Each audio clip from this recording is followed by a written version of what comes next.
लड़की को पढ़ाकर क्या फायदा, आखिर जाना उसे ससुराल ही है। जून की दोपहर का वक्त था। गरम गरम लू चल रही थी। गर्मी की वजह से एक चिड़िया का बच्चा भी बाहर नजर नहीं आ रहा था। हर छोटा बड़ा गांव में अपने घर में बैठे हैं। बच्चों के स्कूल की छुट्टियां चल रही हैं, तो मायाएं भी छोटे बच्चों को कुछ समय के लिए दोपहर में सुला ही देती हैं। गांव की चौपाल पर भी सन्नाटा छाया हुआ है। इस बार गर्मी जरा ज्यादा ही जोर दे रही है, पर दुकानदार और कामकाजी व्यक्ति को तो काम पर निकलना ही पड़ता है। हरदेव जी अपने बरसों पुराने नौकर माधव के साथ अपनी बड़ी सी हवेली में आजकल अकेले रह रहे हैं। कभी समय था कि यह हवेली बच्चों के शोर से गुलजार रहती थी। घर आंगन बच्चों और बड़ों की हंसी से गुलजार था। बड़े छोटे नौकर चाकर सब कुछ तो था हवेली में। हर समय हवेली में चहल पहल रहा करती थी, पर वक्त हमेशा एक सा नहीं रहता। आज उसी हवेली में मानो भूत लौट रहे हों। एक माधव ही था जो हरदेव जी से जरा बहुत बातें करता, उनके स्वास्थ्य का ध्यान रखता, उनका खाना पीना बनाता था। तभी माधव अपने सेठ जी से कहता है, सेठ जी आप भी थोड़ी देर लेट जाइए, लंबी दोपहरी है, थोड़ा वक्त कट जाएगा। पर हरदेव जी को इस समय ना तो दिन को चैन था और ना ही रातों को आराम था। आजकल उनके दिन बस गुजर रहे थे और रातें बस कट रही थीं। उनका अकेलापन उन्हें काटने को दौड़ता था। कभी वक्त था कि उनका बहुत रुतबा था गांव में। वह इस गांव के जाने माने आदमी कहे जाते थे। वो गांव के सरपंच थे। सब उन्हें बहुत सम्मान देते थे, कुछ उनके ओहदे की वजह से तो कुछ उनकी तानाशाही से डरकर। उनका कहा कोई टाल नहीं सकता था। असल में एक समय था जब हरदेव जी के पिता रमेश चंद्र जी दूसरे के खेतों में हल चलाया करते थे। रमेश चंद्र जी बड़े सीधे सरल और संतोषी स्वभाव के थे, लेकिन हरदेव जी शुरू से ही बड़े महत्वाकांक्षी रहे। उन्होंने अच्छी शिक्षा हासिल की और अपनी सूझबूझ से खेती की बारीकियों को सीखी। गांव भर में उनका फर्ज से अर्श तक आने का उदाहरण दिया जाता था। यह आज उनकी मेहनत और सूझबूझ का ही नतीजा था कि गांव भर में आज उनके खुद के 10-12 खेत थे। उनकी खुद की ही बनाई एक बड़ी सी हवेली थी। फिर क्या था, धीरे धीरे उनका खुद के बनाए रुतबे और हैसियत का गुमान उनके सर पर चढ़ने लगा। वो ना अब अपने माँ बाप को कुछ समझते, ना ही बीवी बच्चों को।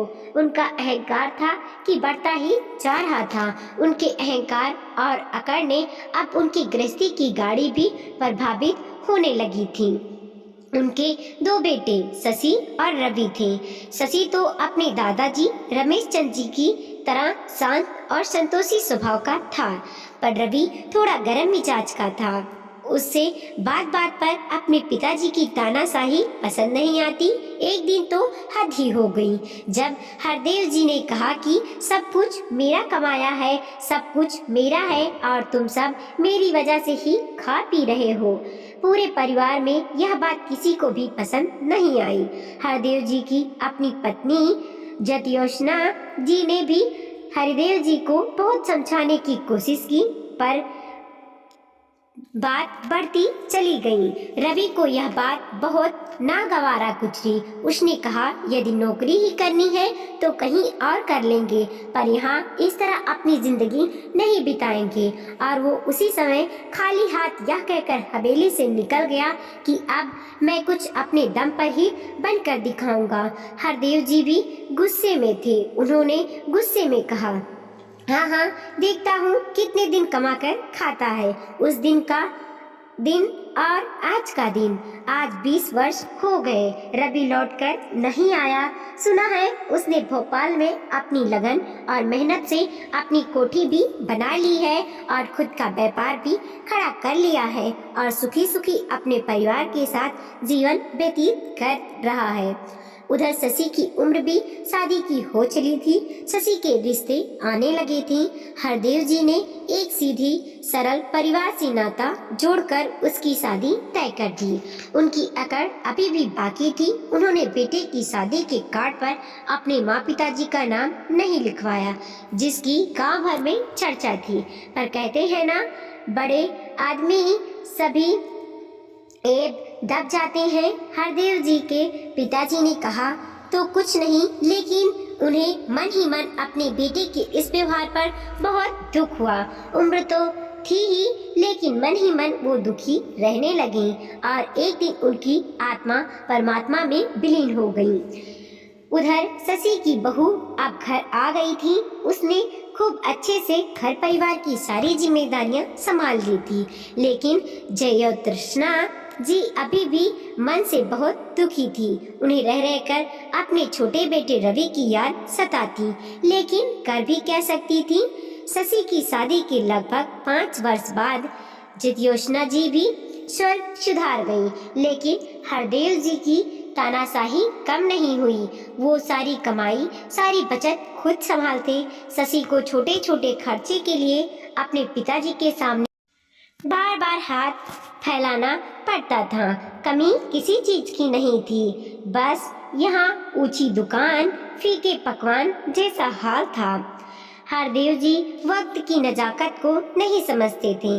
वो नहीं समझते थे कि वक्त बदल रहा है, खर्चे बढ़ रहे हैं। उन्हें थोड़ी बहुत छूट तो शशि को भी देनी चाहिए। वैसे भी शशि जैसा श्रवण कुमार उन्हें पिछले जन्मों के कर्मों और नसीब से ही मिला था।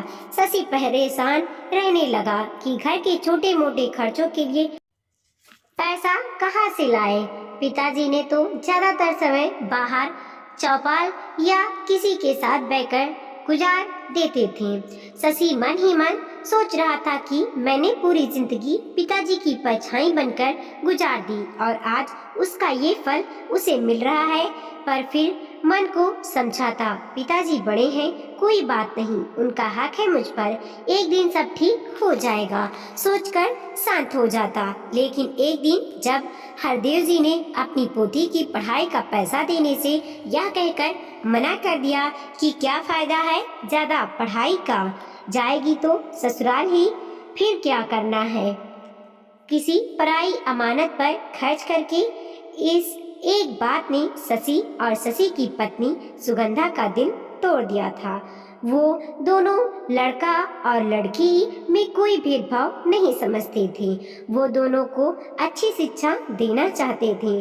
शशि सोचने लगा कि उस दिन मैं भी रवि की तरह छोटी उम्र में ही इन्हें छोड़कर चला जाता तो आज शायद मैं खुद में इतना समर्थ होता। अपने बच्चों के लिए बस परिवार की इज्जत के खातिर पूरी जिंदगी इनके साथ बिता दी। लेकिन शशि की पत्नी सुगंधा को यह बात कतई नापसंद आई। उसने अपने पति से कहा, मैंने आज तक आपसे कुछ भी नहीं कहा, लेकिन आज बात आपके स्वाभिमान और बच्चों के भविष्य की है।